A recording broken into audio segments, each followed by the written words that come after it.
Au sens strict, la conformité, c'est un dispositif qui est mis en place dans l'entreprise pour vérifier le bon respect des réglementations.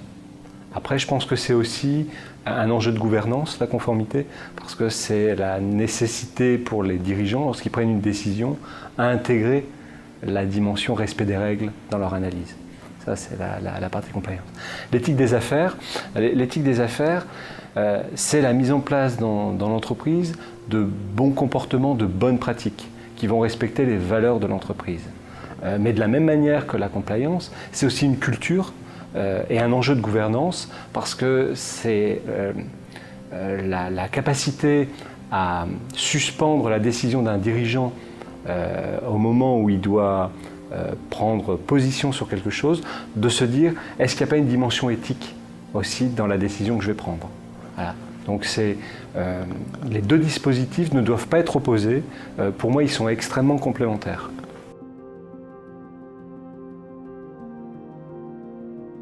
Alors, une politique d'éthique des affaires, au sens où moi je l'entends, une politique c'est un document de référence qui fixe les rôles et les responsabilités des parties dans une organisation. Donc une politique en tant que telle, souvent ça sert à pas grand chose si ce n'est à caler les meubles.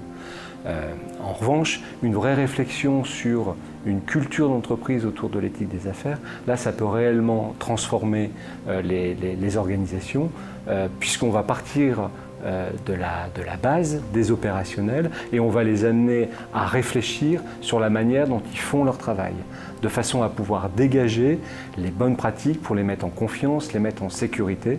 Et une bonne pratique sera celle qui sera conforme aux valeurs de l'entreprise. Il faut d'abord le sponsoring de la direction générale. Ça, c'est indispensable. On ne peut pas mettre en place une démarche d'éthique des affaires dans une entreprise si la direction générale n'est pas partie prenante. Voilà, ça c'est le premier point. Ensuite, il faut arriver à recueillir l'adhésion de l'ensemble des collaborateurs de l'entreprise. Parce que cette démarche d'éthique des affaires ne peut pas être top-down. Elle doit venir du bas. Alors pour pouvoir recueillir et fédérer les collaborateurs, on peut par exemple se servir d'un plan d'entreprise. Ça, je trouve que c'est un bon levier pour pouvoir lancer une démarche dans l'entreprise.